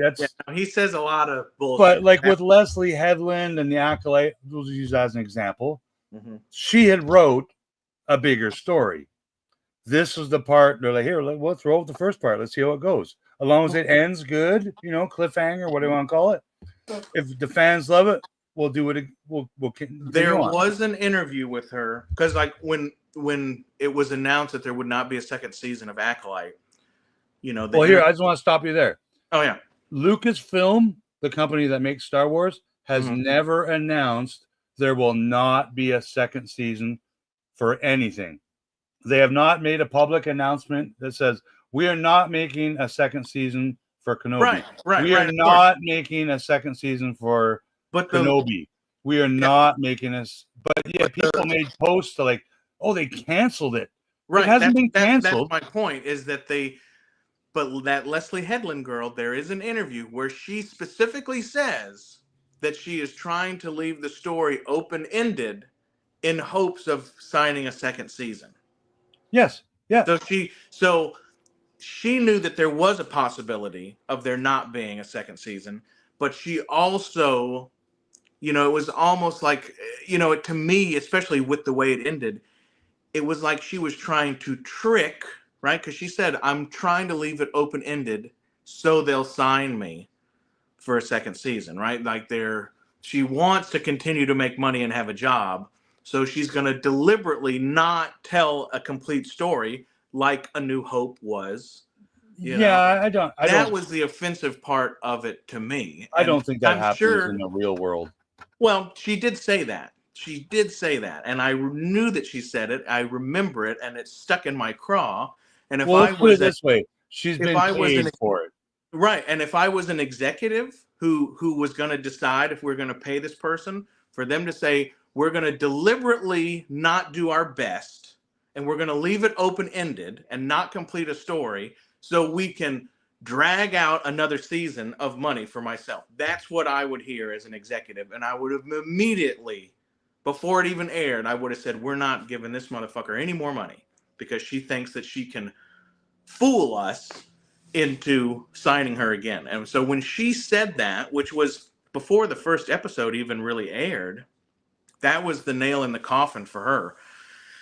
And if anybody also said R2D2 was a lesbian, so you got to take some stuff in jest. Said a lot of great, and that's shock value to pander to a certain group of people or whatever. But to say, in a business sense, I'm leaving this open-ended so they'll sign me again because they're going to want more story. That would have put if I was in charge of that shit, I would put the kibosh on it right then too. I think the way you're wording it is probably not how she worded it, because that's in the real world we live in and where people are employees. Right. That doesn't people don't do that. It's like Brett Favre or Drew Bledsoe or whoever saying, you know what, I'm gonna purposely fumble this ball. Right. So Green Bay wins the Super Bowl, so they have to sign me next year. Right. Well, and she that doesn't did happen, say though. Some of that, how I took it is because she did say, and I am not paraphrasing too much, but she said, we are deliberately leaving the show open-ended in hopes of signing a second season. That is what she said. Well, of course, they're all same with Ahsoka. Ahsoka was done like that. That is not something that you say in an interview for all the world to see. Because any executive is going to go, this motherfucker thinks that they're going to... I think when she might have said that, well, like you said, was before the show happened. So that means people didn't know, because the show hadn't happened, that there was going to be a Plagueis and a mystery at the end of the series. So what she did was kind of spoil it a little bit. Right. What she did by saying that, if anything, all she did was kind of let us know, that's going to end in a cliffhanger. Much like Empire Strikes Back did, or Mando Season 1, Mando Season 2. They all ended in a couple of cliffhangers, not knowing there was going to be another season. Right. That's a fact. That's a fact. But George Lucas didn't know there'd be a Return of the Jedi, guaranteed. Right. When Luke, I'm your father, and it's not guaranteed, but I mean, But pretty guaranteed because he's the Lucas boss. being the person who funded those from his action figures, he's not really beholden to anyone else's opinion. When you're Leslie Headland, an employee, that's become something that you really don't want to say in an interview. And if somebody was her friend in the higher ups, they might have come back to her and they might have said, hey, we've looked at what you're doing. You might want to give somebody a little bit more because this looks like you're dragging it out to then get more of our money, which you have already deliberately said that you are going to do. And that puts us in a business sense, that puts a fucking stink on it. And then after watching, honestly, I don't see how anyone or how you could see that. Like, it's just a story, right? That she directed. It's a story, but it's still it's not up to her if it's successful and Disney Plus wants. It's just like they made the first season of Married to Children. There's no chance they're making a season 2. That was the craziest show, but yet it had 18 seasons. But I think it shows the mentality. It shows the mentality of somebody who's like, someone is given a job, right? They say, this is your job. And at least in my mindset, right? Like, if you're going to shovel shit, you need to be the best shit shoveler on the planet. If you're going to hammer fucking nails, you need to be the best fucking nail hammerer, right? Like, that's how I was raised. So you're saying she left one nail unhammered so she can get 8 hours the next day? I don't see it that way. I know exactly what you're trying to say. There's like a modern idea of it's like people that are. I don't want people to take offense to this, but people that work in unions and do construction or road paving or something, or any kind of trade where they can drag shit out so they make more money. I think you're comparing Leslie Headland to a union trade worker, and I don't think she is that. And to be perfectly in that retrospect, if you are like, I do build roads for like a union setting, and if you do not succeed in what you told you were going to do, then they will get someone else to do it. But I get it. We're going off a little bit track here, but I just think me as a graphic designer and a person who can make signs, I can do stuff easily and quickly, sometimes like within an hour. But I mean, I can't tell my clients that because they will expect everything they ask me to do to be done in an hour. Right. So I can't, in a way, I'm not lying, but I mean, I would make no living ever if I did everything in 1 minute and I got paid by the hour. You know what I mean? Right. And that is true. I've worked in industries that are like that also. But that's kind of like the polar opposite. Like, I don't know if that's comparative to what I believe that she did. She had every intention of there being a second season. She thought, I've got this in the bag. She thought, I got this in the bag. As she should. Well, and you know what? I think that should prove that you probably shouldn't never fucking think that. Well, I think everyone going in, the person who's in the front runners for Skeleton Crew, right? Do you think they're thinking, oh man, we better leave something open-ended so we can have a season 2 of this? I think that I think they're told what to do. I think Leslie is told what to do. And I think everyone that had anything to do with any producing, writing, directing, they're told exactly what to do. So you may bring here's my, and that's where we have the problems of all these Star Wars announcements and then nothing ever getting made. So that's because you're not doing what they told you to do. So if Star Wars Lucasfilm told that lady to write an X-Wing movie, right? Write this X-Wing movie. You have to tie it between this and this, right? Mm-hmm. She obviously hasn't done that yet, or it would be being produced and made. So, but she hasn't been fired. She's been paid, but she still has to do the job. And it's the same with all the other people. Taika Waititi. he's been paid to write a Star Wars movie.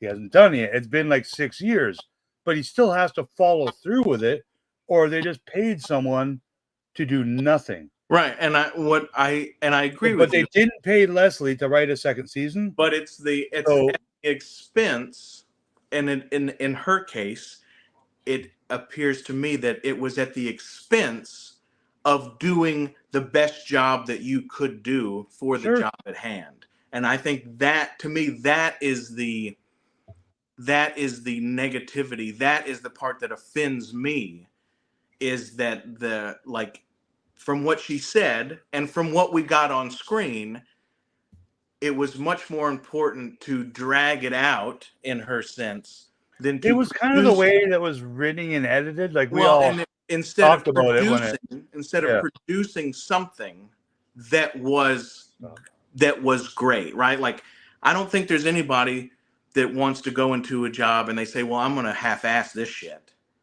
It depends. Is it a union? But that's the thing. People do that. That is a modern thing, and I have a serious fucking problem with that. And it might be my own thing. No, I get it. But I saw her demeanor at the. I just think you don't like lesbians, Lack. No, I think they're great. I think they're great. But no, it was the mentality, and again, it made me more upset after seeing the show, right? Because we got multiple episodes that were the same. It's like they didn't have an idea. So they're like, let's retell the same story that we just showed in the episode before. But we also predicted that too, right? So as much because as there was nothing else to do. We were calling out the things they did wrong. We knew in advance. Well, we didn't know. We predicted in advance. Oh, they're going to do it this way, right? Because then they actually did. So that's right. And the reason we were disappointed because we figured it out, right? But I'm going to say this right now about the Acolyte before we finish off with the Skeleton Crew. Yeah, the Acolyte had, in my opinion, the best lightsaber battle that we have seen in any Star Wars. And in my opinion, it was literally like 35 minutes of an episode of one guy killing every Jedi on the show. Right. But I agree with you.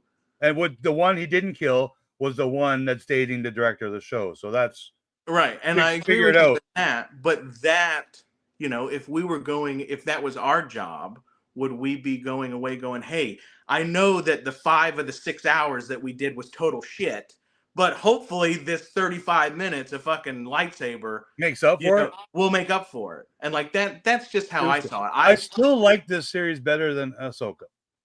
That series. Now that we're done talking about that series, you have a part or a couple of memorable parts from the Skeleton Crew first 2 episodes, because we kind of mixed them both together, that you really liked or that you really want to know more about? Like, is Pirate Brutus as cool as you wanted him to be? Yeah, I think, I mean, they really would have to do something for me to not like the Shavastine Wolfman. I'm mad about the red eyeballs. I think I've discussed this before. I think somebody has confused Lax Sivrak and Ariel Sharos, which are 2 different people. Well, I want to update you on something like that. So those 2 characters, they used the exact same mask, right? They just modified it. It's highly modified. No, but it is literally the exact same mask. So they went back and they had to shoot new scenes, right? And they took they took Lack and they changed his mask and to make it like a new alien character, right? So, but it is supposed to be a new alien, and it looks completely different. And in canon, they are 2 different species from 2 totally different planets. And as a big Lack fan, like when the Cantina came out, you know how many people sent me the picture of Ariel Sharos as the figure, and they said, "Hey, they're making Lack," and it's like, dude, it plainly, like, that's not Lack. But all of those people also know that it was the same costume, and they just put a pig nose on it, kind of thing. And well, they changed, maybe put some gray paint in the hair and pointed his ears a little bit. They were quite a bit different. He actually wears a Raiders jacket too. They just took off the patch. Yeah, no, but they are quite a bit different. And as far as if we're talking Star Wars, right? If we want to nerd out on it and talk about what is canon and what is real in the Star Wars, they are different. And, the fact that one has red glowing eyes and the other one doesn't. And like I said, I see there are a lot of people that confuse them, which I never have, even from the first time I ever saw Star Wars, right? In the cantina. Those are two totally different characters. And it always harkens back to this idea that I think there are a lot of people that work on Star Wars who think they know something and they do it, and it falls short of some of us who spent a lot of time reading all the lore and reading all the shit when we were kids and knowing this is what the story was. I think the Brutus, I think Lack's cousin, totally cool. He's been confirmed as a Shavastine, so that's awesome. More pirates. I like all the blasters too, like multiple. I like all the blasters. Flintlock looking laser. Yeah, I don't. Some of that I don't like. I don't like. I actually extra like that stuff. Do you? See, I don't. They have to make. If you're gonna have freaking space pirates, then pirate the F out of it, man. Like, put a sail on the top of your ship, even like put a flag, and I said this in my review. Pirate it. What if Jabba the Hutt showed up in a fedora and talked like, Marlon Brando in The Godfather? But in Huttese? I mean, whatever, which they actually did in Clone Wars, right? Like in Clone Wars, when they had the Hutt Council, right? They had like a mustache Pete gangster with his pinstripe suit, and like that. That was, to me, like, that's cheese fest. And in a cartoon like the Clone Wars, it's kind of understandable.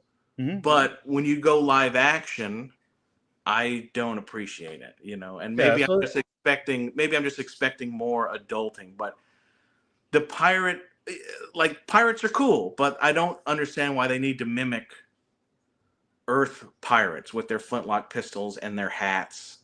And, like like a pirate would wear a large hat to protect him from the sun. These guys are in a starship. There's no sun, where's did you see any people wearing a pirate hat in these first two episodes?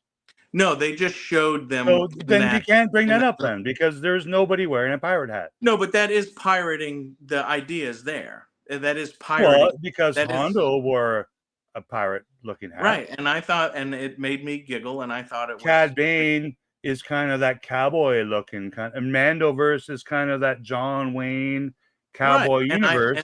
And I thought that even though I'm a huge John Wayne fan and the Western shit and all that's cool, like the Cad Bane hat was a bit much. But I mean, the way they had the street, the shootout at the OK Corral, right out of Westerns, right?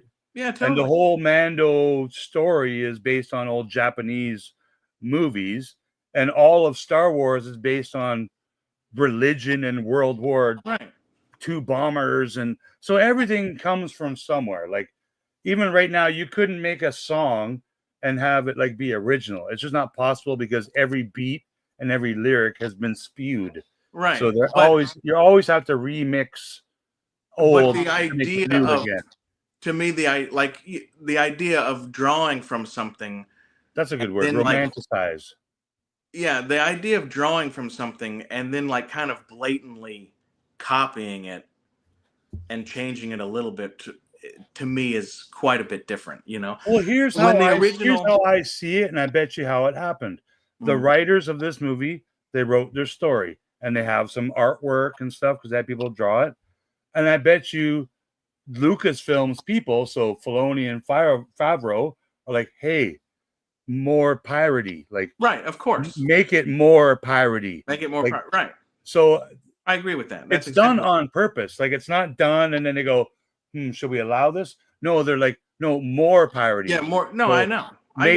This mouse is his new parrot. More. Yes, go to that bedroom, find pirate hats. Right. No, I get that. I'm just must include this in your story. Who decided to do that. That's all, you know. And you know, like the original Boba Fett, the original where he talks in his Clint Eastwood voice, and he has spurs, you know, like that's a very small amount of that, right? You hear like 2 spur jingles, and if you were breathing heavy, you didn't hear it. But we heard them in Book of Boba Fett. Right. And actually, no, we heard it in The Mandalorian, in the Mando. last episode. And something, I appreciate something smaller like that to be injected, you know, than something as blatant as, oh, he has an eye patch and a peg leg and a trichome hat. But we already got that. We got the peg leg in the Mando. They had that pirate Captain Broccoli head guy who's dead, who's dead now. And I thought that was ridiculous. I thought that was the best part of that episode. No, and his little sidekick, who isn't Smee, but he had a red and white striped sweater like Smee, exactly. And he was an Ugnaught. Right. No, exactly. I agree. That was some of the better. Like, that's me as a creative person. That's the stuff I love and I dig. I don't see it as creative as something. Oh, it's all it is. It's 100%. It's 150% creative. I think like if it's like a mashup like that, then it's not as creative. It's almost like if you told AI, right? If you're like, AI, draw me a Star Wars pirate, and like this is what I expect, and that. But to what's me, better, they asked a real person, a real artist. Hey, we want you to draw a space pirate, but not AI. But what caliber? I question the caliber of artisticness in the artist when I see stuff like that, because to me it is it's like putting a urinal on the wall, or painting a picture of Jesus out of shit. Like, is it artistic, or do you just think that you're being? And why are urinals on the wall? Why aren't they just on the floor? Wouldn't that be easier? But that's my point, right? Like we've all seen that kind of artwork, and you get these pompous people who think that they're deep, who think that they're artistic, and they see all, and it's like, but it's not. Like it's not done in the innocence of artisticness. It's done in the commercial mashup of shit. That's just how I see some of that stuff. And like, I'm sure a lot of people don't agree with me. I'm a weird motherfucker, and I was raised different, and that's cool. No, it is cool. But I will express that that's my problem with it, And I do the artisticness of whoever decided to do that, because it comes off AI to me, AI-ish. God, I hate AI. I know you do badly, but I just want to. So to end our first session here, I just would like to we're all going to enjoy this show. I really like for an art standpoint, the retro. Like I told you this at the beginning or early before we went on, I love the retro look. Like they made this in the 70s to look like the 1999. Like I absolutely love that. If someone could hire me to just create stuff that looks like it was created in the 70s to be the year 2020, I'd be happy as a little girl. Like I'd be in glee forever, man, because I love Back to the Future 2. Just anything that dwells the retroness. Like the droid at the kid's house, there's like a little maid droid, and then when it pulled back, it looked like she's wearing like a white dress, like the Jetsons droid. And I'm just like, oh, just little things like that. Like that's Rick Chang or Doug Chang, any of the artists involved in this. Like someone has to come up with that.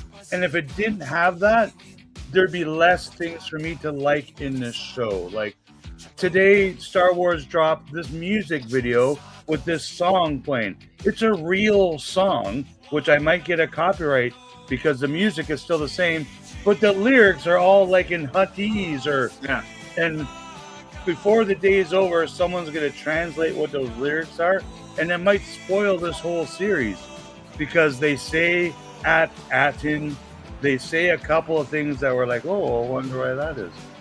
So I want to thank everyone for joining me and Lack as we kind of talked about the Skeleton Crew.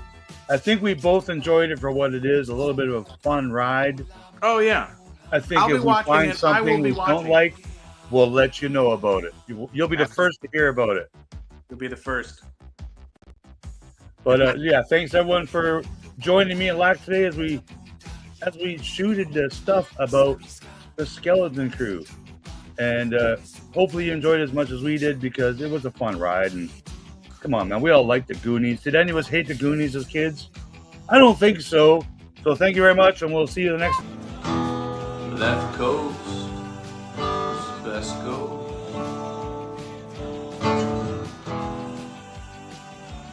One more thing. I'm pretty sure Neil is going to do the chunky dance. See you later. Take care, everybody.